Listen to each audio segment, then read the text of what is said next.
معاشرے کو نہیں دیکھتے، فیشن کو نہیں دیکھتے، خاندان کو نہیں دیکھتے، فرینڈ سرکل کو نہیں دیکھتے، یونیورسٹی ٹرینڈ کو نہیں دیکھتے، جاب پلیس ریکوائرمنٹ کو نہیں دیکھتے. ان کا مین فوکس کیا ہوتا ہے؟ اللہ کی بات ماننا، جسٹ ٹو پلیز اللہ. ثم استقاموا، جب وہ جم جاتے ہیں، تتنزل علیہم الملائکہ، تو اللہ تعالیٰ آج بھی ان پر فرشتے نازل کرتا ہے. اور یہ فرشتے کیوں نازل ہوتے ہیں؟ صرف یہ بتانے کے لیے کہ غم زدہ نہ ہو. تتنزل علیہم الملائکہ اللہ تخافوا ولا تحزنوا. آپ کو اور مجھے فرشتہ نظر نہیں آتا، لیکن کسی نیک کام کو کرنے کے لیے جو آپ کو سٹیمنا، جو انرجی، جو موٹیویشن محسوس ہوتی ہے، اصل میں وہ اللہ کی طرف سے بھیجا ہوا فرشتہ ہوتا ہے جو آپ کو سپورٹ کر رہا ہوتا ہے. تو روز محشر کے دن بھی وہ سر کی آنکھوں سے جو مومن کو 2 فرشتے نظر آ رہے ہوں گے، وہ دونوں اس کو مبارکباد دے رہے ہوں گے، اس کو سپورٹ کر رہے ہوں گے، اس کو کہہ رہے ہوں گے کہ گھبراؤ نہیں، آگے کے مرحلے تمہارے لیے آسان ہو جائیں گے. 3 موقعوں کے اوپر احادیث بتاتی ہیں کہ فرشتے کانسٹنٹلی مومن کی مدد کرتے ہیں. ان میں 3 میں سے ایک موقع پوری زندگی ہے آپ کی، جس میں آپ اور میں اس وقت زندہ ہیں. دنیا کی زندگی اگر آپ اور میں مومن بن کے گزاریں گے تو اللہ کی مدد کانسٹنٹلی فرشتوں کی شکل میں ہماری زندگی میں محسوس ہوگی. آپ کا اور میرا اب کل الحمدللہ طاق رات گزری ہے. آئی ایم شیور آپ لوگ طاق راتوں میں عبادت کر رہی ہیں. آپ کی نیند پوری نہیں ہو رہی ہوگی. آپ کا طاق رات میں عبادت کرنا، اس کے بعد آپ کا صبح اپنے گھر کے کاموں کو کروانا، بچوں کی رسپانسبلٹیز کو الگ کرنا، بعض بچوں کے ابھی بھی ایگزامز ہو رہے ہیں، آپ کا اپنا نیند کے لیے دوپہر کے آرام کو قربان کر کے کلاس میں آ جانا، اور پھر اس کے بعد آنکھیں کھول کر دیکھنا بھی اور سننا بھی اور سونا نہیں کلاس میں بیٹھ کے. تو یہ کس کی مدد ہے؟ یقیناً اللہ نے اپنی رحمت سے فرشتے ہمارے ساتھ سپورٹ میں لگائے ہوئے ہیں. کتنی مرتبہ بعض دفعہ آپ کسی کلاس میں جا رہے ہوتے ہیں تو آپ کو خیال آتا ہوگا آج نہیں جاتی، آج نیند آ رہی ہے، کیا فائدہ کلاس میں جاؤں اور سو جاؤں، تو بہتر ہے کہ آج گھر میں رک جاتی ہوں، کل فریش ہو کے جاؤں گی. جب یہ خیال آئے تو سمجھ لیجیے گا کہ اس وقت آپ نے اپنے فرشتے کو تھوڑا کمزور کر دیا ہے. جب نیکی کا ارادہ آئے، مومن کا کام کیا ہے کہ نیکی میں اپنے آپ کو سب سے پہلے دوڑانے والوں میں شامل کرے. اس لیے کہ بھی آپ کو پتہ چل جائے گا آگے کہ جو نیکی میں دوڑنے والے ہوتے ہیں ان کا مقام اللہ نے کتنا بلند رکھا ہوا ہے روز محشر کے دن بھی، اور آگے ان کے لیے جنتیں ہیں. تو یہ جو نیک انسان ہوتا ہے اس کو پوری زندگی میں اللہ اپنی رحمت سے فرشتوں کی مدد دیتا ہے. اسی طرح سے نیک انسان کی مدد، نیک انسان کی سپورٹ کرنے کے لیے فرشتے اس کی موت کے وقت بھی آتے ہیں. احادیث واضح کرتی ہیں کہ جب اللہ کا بندہ نیک ہوتا ہے اور ملک الموت اس کی روح قبض کرنے کے لیے آتے ہیں، تو جیسے ہی ملک الموت اس کے منہ اور ناک سے اس کی روح نکال لیتے ہیں، اللہ کے بھیجے ہوئے نورانی چہروں کے فرشتے اس روح کو فوراً جنت کے کفن کے اندر لپیٹ دیتے ہیں اور اس کو خوشبودار کفن میں لپیٹ کے آسمان کی طرف لے جاتے ہیں. اسی طرح سے آپ صلی اللہ علیہ وسلم کی احادیث یہ واضح کرتی ہیں کہ جب بعث شروع ہوگا، ریزریکشن شروع ہوگا، روز محشر شروع ہوگا، تب بھی یہ فرشتے کانسٹنٹلی اس مومن کو سپورٹ کرتے رہیں گے، اس کو موٹیویشن دلاتے رہیں گے. جیسے آپ کو ابھی بتایا کہ مومن کو فرشتے سائق اور شہید دونوں انکریج کرتے ہوئے، مبارکباد دیتے ہوئے اس پلین، اس میدان کی طرف لے کر جائیں گے جس کی طرف انسانوں کو جمع کیا جا رہا ہوگا، اور اس کو تسلی دیں گے کہ آگے کا مرحلہ آسان ہوگا. یہ شہید فرشتہ اور یہ سائق فرشتہ گناہگار، منافق اور نان مسلم کو بھی کھینچتا ہوا اور گھسیٹتا ہوا اسی روز محشر کی جگہ پر جہاں انسانوں کو جمع کیا جائے گا لے کے جائے گا. لیکن احادیث بتاتی ہیں کہ گناہگار کو، منافق کو اور جس کو آپ کافر کہتے ہیں یا مشرک کہتے ہیں، اس کو جب یہ 2 فرشتے لے کر جا رہے ہوں گے تو اس کو ضرب لگا رہے ہوں گے، اس کو مارتے جاتے ہوں گے، اس پر تھوکتے جاتے ہوں گے اور اس پر لعن طعن کرتے جاتے ہوں گے. اس لیے کہ احادیث واضح کرتی ہیں کہ فرشتے اللہ کی عبادت کرنے والوں سے محبت کرتے ہیں. اس وقت بھی اس گھر کے اوپر اللہ تعالیٰ کی رحمت اور فرشتے جو ہیں وہ موجود ہیں. جس جگہ پر، جس مسجد میں، جس علاقے میں، جس پلیس کے اوپر بیٹھ کر اللہ کا ذکر کیا جاتا ہے، آپ صلی اللہ علیہ وسلم کی حدیث کے مطابق اس جگہ کی چھت سے لے کر پہلے آسمان دنیا تک فرشتے اپنے پروں سے کور کر لیتے ہیں.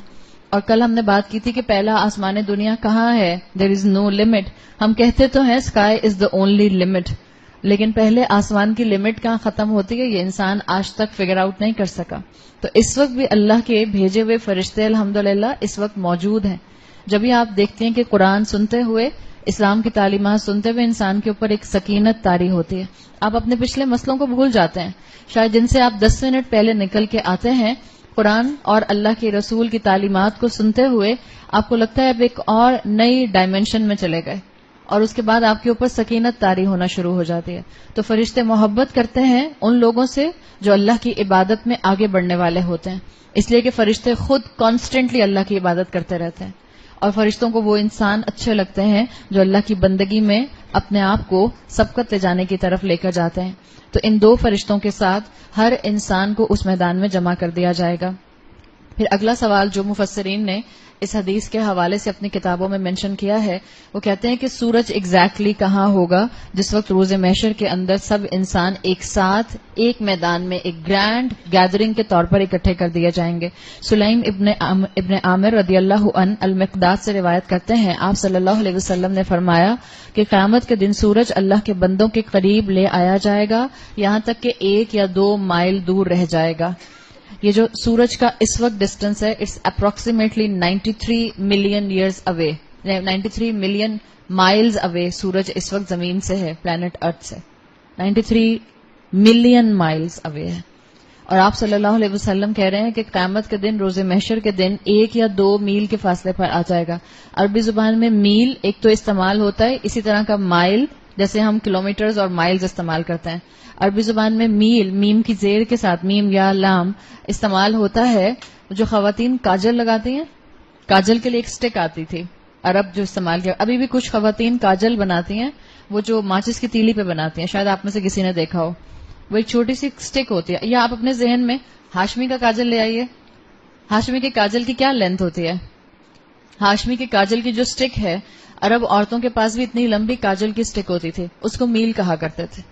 تو بعض محدثین نے یہ مینشن کیا، واللہ عالم، اس کا مطلب ہے دیر از اے پاسبلٹی کہ سورج ہر انسان کے سر پر چمک رہا ہوگا، اس لیے کہ وہ سٹک میں اپنے سر کے اوپر رکھ لوں تو کیا ڈسٹینس رہ جاتا ہے. اور 93 ملین مائلز کے مقابلے میں 1 یا 2 مائل جو ہے وہ ایک میل یا وہ ایک کاجل کی سٹک کے برابر ہی ہو جائے گا. اس لیے احادیث مینشن کرتے ہیں کہ جب سورج اتنا قریب آ جائے گا تو انسان ایویپوریٹ ہو رہے ہوں گے. ہم یہ حدیث کانسٹنٹلی پڑھتے اور سنتے ہیں کہ انسان اپنے پسینے میں ڈوب رہا ہوگا. کیوں ڈوبے گا انسان اپنے پسینے میں؟ بیکاز انسان کی باڈی، انسان کی اسکن جس بھی ڈائمینشن کی اللہ تعالیٰ دوبارہ بنائیں گے وہ ایویپوریٹ ہو رہی ہوگی سورج کی گرمی کی وجہ سے. اور اتنی ایویپوریٹ ہوگی بقدری اعمالہم، ہر انسان اپنے اعمال کے حساب سے اپنے پسینے کو ایکسپیرینس کرے گا، اس ایویپوریشن کو ایکسپیرینس کرے گا. کسی کا پسینہ اس کے اینکلز تک ہوگا، کسی کا اس کے گھٹنوں تک ہوگا، کسی کا تھائز تک، کسی کا ویسٹ تک. اور آپ صلی اللہ علیہ وسلم نے ہاتھ رکھ کے بتایا اپنی ناک تک کہ کسی کا پسینہ اس کے ناک تک آ رہا ہوگا، اور جس کا پسینہ اس کے ناک تک آ رہا ہوگا وہ آلموسٹ اس کے اندر ڈوب رہا ہوگا. آپ جتنی احادیث پڑھتی ہیں اس موقع کے متعلق، اس میں کسی حدیث سے یہ پتہ نہیں چلتا کہ کسی کا پسینہ اس کی آنکھوں تک آ رہا ہوگا، کہیں نہیں آپ کو ملتا ہے. یہ فائنل لمٹ ملتی ہے آپ کو ناک تک آنے کی، کہ انسان کے اعمال کی وجہ سے، اپنے گناہوں کی وجہ سے اس کا پسینہ اس کی باڈی کی مختلف لینتھ پر ہوگا. بٹ دا میکسیمم لمٹ از دا نوز. آنکھوں تک کا ذکر نہیں آتا، لفظ نہیں آتا آنکھ کا، جس کے لیے محدثین کہتے ہیں اس لیے کہ اللہ تعالیٰ نے جو اپنے قرآن میں قیامت کے دن کی ہولناکی مینشن کی ہے، اللہ چاہے گا ہر انسان اس کو اپنی آنکھوں سے آبزرو کرے اور ایکسپیرینس کرے. تو وہ دن ریالٹی ہے، وہ دن حقیقت ہے. میرا اور آپ کا عید کا چاند نہ دیکھنا یہ تو ممکن ہو سکتا ہے، میرا اور آپ کا اگلا رمضان نہ دیکھنا یہ تو ممکن ہو سکتا ہے، لیکن کسی انسان کا قیامت کی ہولناکی کو ایکسپیرینس نہ کرنا یہ امپاسبل ہے. یہ تو ہر ایک کو کرنا ہی کرنا ہے ایکسپیرینس. تو بتا دیا گیا کہ ہر طرح کا انسان جو ہوگا وہ اس دن کسی نہ کسی فارمیٹ میں اپنی کمی اور کوتاہی اور اپنی گناہوں کی گرمی کی وجہ سے، سورج کی گرمی کی وجہ سے پسینے کو ایکسپیرینس کر رہا ہوگا. پھر محدثین بتاتے ہیں کہ انسان کس طرح سے اسمبل کیے جائیں گے، یعنی اللہ تعالیٰ کس طرح سے انسانوں کو، جو پوری ہیومینٹی اکٹھی ہے، آپ سوچیں آدم علیہ السلام سے لے کر آخری آنے والا انسان تک ایک ہی میدان میں جمع کیے گئے ہیں، اور اللہ تعالیٰ سارٹنگ کیسے کرے گا ان میں. تو قرآن بتاتا ہے کہ سارٹنگ کی جائے گی 3 گروپس کے اندر. وَكُنْتُمْ أَزْوَاجًا ثَلَاثًا، تم لوگ 3 گروپس میں ڈیوائیڈ ہو جاؤ گے. قرآن کی یہ آیت ہے اور احادیث اس کو سپورٹ کرتے ہیں. وَكُنْتُمْ أَزْوَاجًا ثَلَاثًا، انسان 3 گروہ میں ڈیوائیڈ کر دیے جائیں گے. اور پھر آگے بتایا جاتا ہے قرآن میں کہ کون سے 3 گروہ ہوں گے. اصحاب المیمنہ، دائیں ہاتھ والے. یہ کون ہوں گے دائیں ہاتھ والے؟ جس کے لیے اگر آپ اس کو اسٹڈی کریں تفاسیر کے اندر اور احادیث کے اندر تو پتہ چلتا ہے یہ وہ لوگ ہوں گے جو اللہ کا عرش جب لایا جائے گا. دائیں ہاتھ والے کیوں کہا جا رہا ہے؟ اس کی مختلف ایکسپلینیشنز، مختلف انٹرپریٹیشنز ہیں، لیکن اس حدیث کے حوالے سے جس کو ہم سبق بنا رہے ہیں اس کے حوالے سے محدثین کہتے ہیں اصحاب المیمنہ دائیں ہاتھ والے کون ہوں گے؟ جب اللہ کا عرش لایا جائے گا تو اس کیٹیگری کو اللہ کے عرش کی دائیں سائڈ پر یعنی رائٹ سائڈ پر رکھا جائے گا. یہ سارے وہ لوگ ہوں گے جو کہ اہل الجنہ ہوں گے، الٹیمیٹلی جن کو جنت میں داخل کر دیا جائے گا. یہ وہ لوگ ہوں گے جو کلمہ گو ہوں گے. ایک اللہ کے رسول صلی اللہ علیہ وسلم کے بعد کے کلمہ گو یعنی مسلمان، اور اللہ کے رسول صلی اللہ علیہ وسلم کے آنے سے پہلے جتنے انبیاء اور جتنے رسول آئے جنہوں نے اپنے اپنے رسول کی تعلیمات کو پراپرلی مانا اور اس پر عمل کیا، یہ اہل الجنہ اس کے اندر وہ بھی شامل ہوں گے. جیسے جب تک رسول اللہ صلی اللہ علیہ وسلم نہیں آئے تھے، جس کو آپ فترۃ الوحی کہتے ہیں، بٹوین عیسیٰ علیہ السلام اور رسول اللہ صلی اللہ علیہ وسلم، اس دوران میں جتنے بھی لوگ تھے جو عیسیٰ علیہ السلام کی اصل تعلیمات پر عمل کر رہے تھے وہ اپنے دور کے مسلمان تھے. اسی طرح موسیٰ علیہ السلام جب تک تھے جو موسیٰ علیہ السلام کی تعلیمات پر مکمل عمل کر رہے تھے وہ اپنے دور کے مسلمان تھے. تو یہ جو اللہ کے عرش کے دائیں سائڈ پر رائٹ سائڈ پر لوگوں کو جمع کیا جائے گا یہ اصحاب المیمنہ ہوں گے اور یہ اہل جنت والے ہوں گے. کیا اہل جنت والوں کو پسینہ آ رہا ہوگا؟ لگتا تو یہی ہے اور دل بھی یہی چاہتا ہے. احادیث بتاتی ہیں کہ اہل جنت کے کتنے لیولز ہیں؟ تو ہم سب تو ایک لیول کے نہیں ہیں نا، یا کم سے کم ہمارا اور انبیاء اور رسولوں کا اور صحابہ کا تو کوئی میچ نہیں بنتا. اہل جنت کے اندر اصحاب المیمنہ کے اندر بھی بعض لوگ ایسے ہوں گے جن کو پسینہ آ رہا ہوگا، لیکن ان کا پسینہ یا ان کے اینکلز تک ہوگا یا گھٹنوں تک ہوگا یا میکسیمم ویسٹ تک ہوگا، ان کے منہ اور ان کے ناک تک نہیں آ رہا ہوگا. اب یہ اسی کیٹیگری کے اندر وہ لوگ بھی ہوں گے. اچھا یہ وہ کیٹیگری ہے، ایک مسلمان ہے، دوسرا ان کو اللہ تعالیٰ اپنے عرش کے رائٹ سائڈ پہ کھڑا کرے گا، تیسرا یہ وہ لوگ نہیں ہیں جو اللہ کے عرش کے سائے میں جائیں گے، بلکہ ان میں سے کچھ لوگ ایسے ہوں گے، ہو سکتا ہے بہت سے ہوں، جن کو کچھ اور طرح کا سایہ ملے گا، کچھ اور طرح کا شیڈ ملے گا، اور احادیث بتاتی ہیں کہ وہ شیڈ ان کے صدقے کا ہوگا. اللہ کے عرش کا سایہ اگر نہ بھی ملا تو انسان کا جو صدقہ ہوتا ہے، اسی لیے آپ اس حدیث کے اندر ایک براڈ کیٹیگری دیکھتی ہیں صدقہ کرنے والے، تو جو صدقہ انسان کرتا ہے قیامت کے دن اس کا صدقہ اس کو شیڈ کرے گا. آپ صلی اللہ علیہ وسلم کی حدیث کا مفہوم آتا ہے کہ ہر ایک اپنے صدقے کی شیڈ میں ہوگا، یعنی جو ایوریج بلیور ہے، جو ایوریج مسلمان ہے، جس نے اپنے راستے پر اللہ کے چلنے کی کوشش کی لیکن وہ بہترین کیٹیگری تک نہیں پہنچ سکا، وہ بھی اپنے صدقے کی شیڈ میں اللہ کی رحمت سے ہوگا. اور یاد رکھیں جب ہم صدقے کی بات کر رہے ہیں، ہم انشاءاللہ آگے بھی اس پر تفصیل سے بات کریں گے، لیکن صدقے کے حوالے سے اللہ کے لیے کوانٹٹی میٹر نہیں کرتی کہ جس نے 1 ملین صدقہ کیا تھا اس کے اوپر بہت تھک کلاؤڈ ہوگا اور جس نے 1000 صدقہ کیا تھا اس کا بیچارہ پھٹا پرانا سا کلاؤڈ ہوگا. ایسا نہیں ہوتا. This is all about the quantity in your own assets. اگر کسی کے پاس تھے ہی 2000 روپے اور اس نے 2000 میں سے 1000 صدقہ کر دیا، یہ زیادہ محبوب ہے اللہ کو بجائے اس کے کہ جو ملٹی بلینئر تھا اس نے 1 ملین صدقہ کیا. That's the amount, that's the circumstances. نیکی صرف یہ نہیں دیکھے گا اللہ تعالیٰ کہ کس نے نیکی کیا کی، اللہ یہ بھی دیکھے گا کہ نیکی کن سرکمسٹانسز میں کی گئی. تو بعض لوگ ایسے ہوں گے اصحاب المیمنہ میں جن کو اللہ کا شیڈ نہیں ملے گا عرش کا، لیکن یہ اپنے صدقے کی شیڈ میں ہوں گے.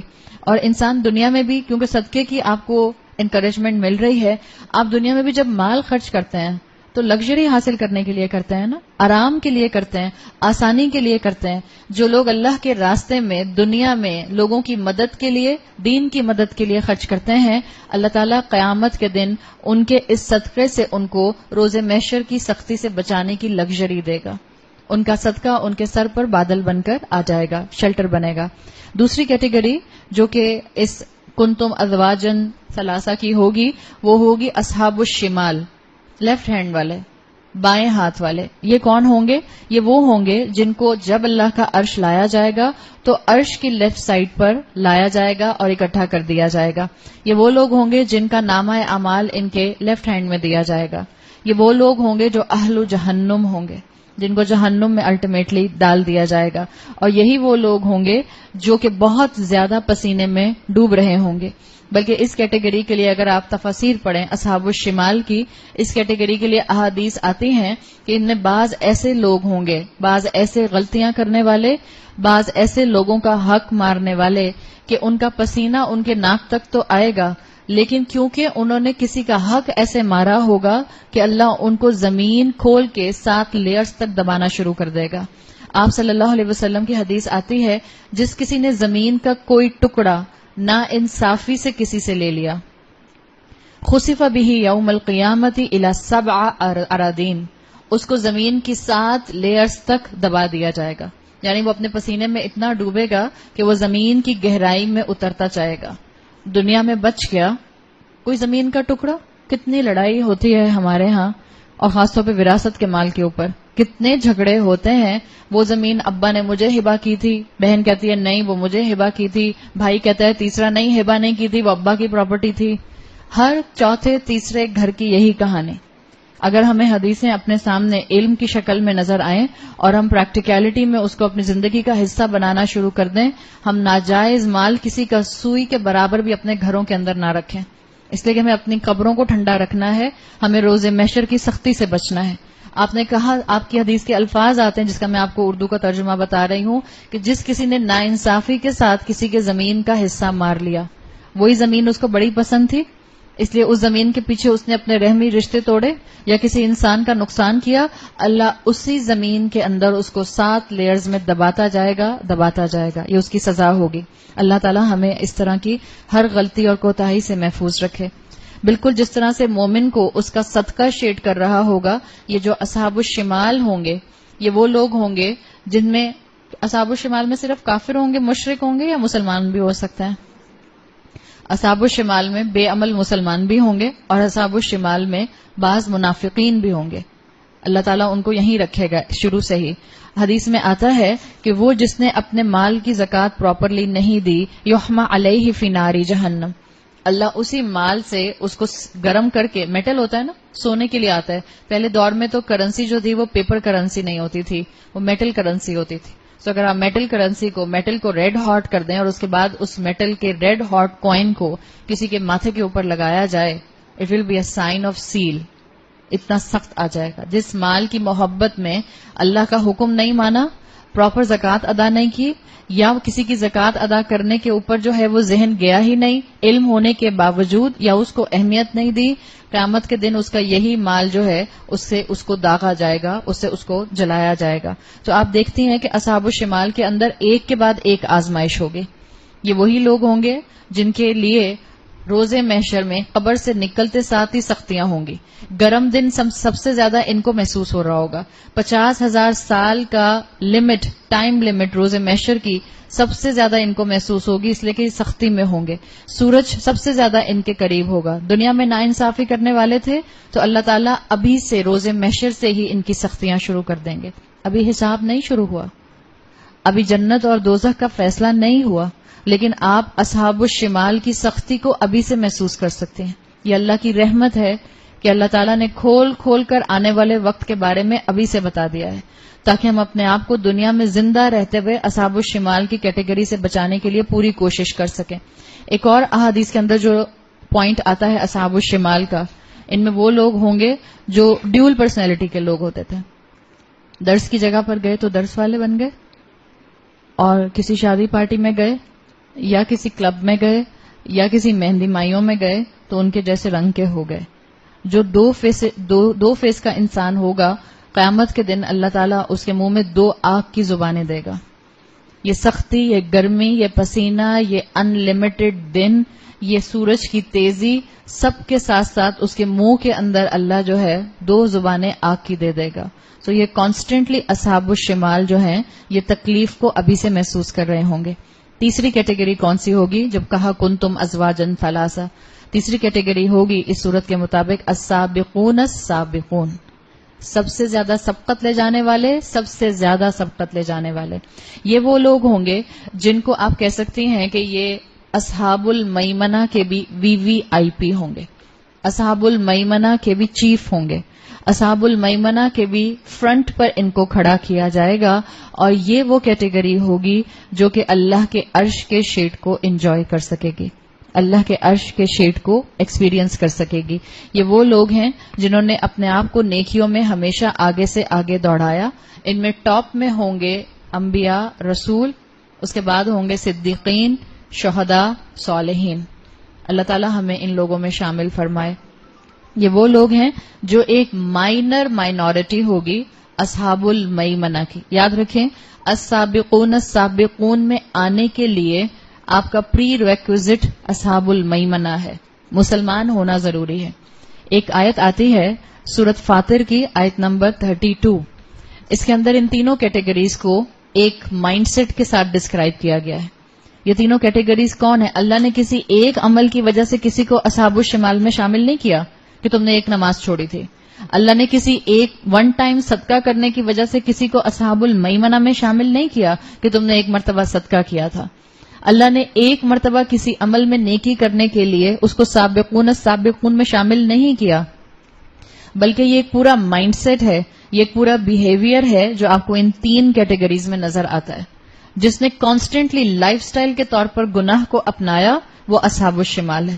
جس نے گرتے پڑتے اللہ کی بات ماننے کی کوشش کی، کبھی کبھی پاؤں سلپ ہو گیا، کبھی غلطیاں ہوئیں، کبھی بچت ہو گئی، یہ اصحاب المیمنہ ہیں۔ اور وہ جنہوں نے اپنی زندگی کے اندر اپنا بہترین تزکیہ کر کے اپنی زندگی میں سے لائف سٹائل کے طور پر تمام گناہ نکال دیے، اور کبھی غلطی ہوئی، ریئر کیس میں تو ہو گئی، ورنہ ریگولر اللہ کے فرما بردار، ریگولر اللہ کی بتائی ہوئی شریعت پر عمل کرنے والے۔ سورہ فاطر کی آیت نمبر 32 میں آتا ہے، ثم اورثنا الکتاب الذین اصطفینا من عبادنا، ہم نے کتاب کا وارث ان لوگوں کو بنا دیا جن کو ہم نے اپنے بندوں میں سے سلیکٹ کیا تھا۔ فمنہم ظالم لنفسہ، ان میں ایک کیٹیگری ایسی ہے جو اپنے نفس پر ظلم کرنے والے ہیں۔ یہ کون سی کیٹیگری ہوگی؟ سوچ کے بتائیں۔ تین کیٹیگریز ہم نے دیکھی ہیں، اصحاب المیمنہ، اصحاب الشمال اور سابقون السابقون۔ تو جب اللہ تعالیٰ کہہ رہے ہیں فمنہم ظالم لنفسہ، ایک کیٹیگری اپنے نفس پر ظلم کرنے والی ہے، کون سی ہے یہ؟ اصحاب الشمال ہے، جنہوں نے گناہوں کو ایز اے لائف سٹائل اپنا لیا۔ دوسری کیٹیگری ہے ومنہم مقتصد، ایک کیٹیگری کون سی ہے؟ جو درمیانی ہے، وہ کون سی ہے؟ اصحاب المیمنہ، جنہوں نے گرتے پڑتے اللہ کی بات ماننے کی کوشش کی، جس کو ہم کہتے ہیں ایوریج بلیور۔ اور تیسری کیٹیگری ہے ومنہم سابقون بالخیرات، اور تیسری کیٹیگری ہے خیرات میں، نیکیوں میں سبقت لے جانے والے۔ یہ کون سی کیٹیگری ہوگی؟ السابقون السابقون، یہ وہ ہوں گے جو آگے بڑھ کر نیکیوں کو تھامنے والے ہوتے تھے، اللہ کے عرش کے سائے میں آنے والے یہ السابقون ہوں گے۔ اور یہ وہ تھے جنہوں نے اپنی زندگیاں اللہ کو پلیز کرنے کے لیے، اللہ کی رضوان حاصل کرنے کے لیے لگا دیں، جن کے دن رات اس فکر میں ہوتے تھے کہ کہیں مجھ سے اللہ کی نافرمانی نہ ہو جائے۔ جن سے کبھی اللہ کی نافرمانی ہوتی تھی تو وہ کثرت سے استغفار کیا کرتے تھے، جن سے اگر کسی انسان کا کبھی حق مارا جاتا تھا تو وہ آگے بڑھ کر اس کو سوری بول دیا کرتے تھے، ان کی انا کبھی ان کے راستے میں نہیں آتی تھی۔ یہ اللہ تعالیٰ نے کیٹیگریز بتائی ہیں، اور یہ کیٹیگریز مفسرین کے مطابق ایک بیہیویئر مینشن کرتے ہیں۔ ایک ٹائم کی نیکی نہیں، اٹس اے کانسٹنٹ نیکی کی عادت۔ ایک ٹائم میں اللہ کی بات ماننے کا جذبہ نہیں، بلکہ ہر دن اللہ کی بات ماننے کا جذبہ ایک نئے پیشن کے ساتھ۔ تو اللہ تعالیٰ نے ان کو مینشن کیا، یہ وہ لوگ ہیں جو موٹیویشن سے نیکیاں کرتے ہیں۔ اور یاد رکھیے، اگر آپ اس کو اسٹڈی کریں السابقون السابقون کو، تو یہ صرف وہ لوگ نہیں ہوتے جو اللہ کا حق ادا کرنے کے لیے زندگیاں لگا دیتے ہیں۔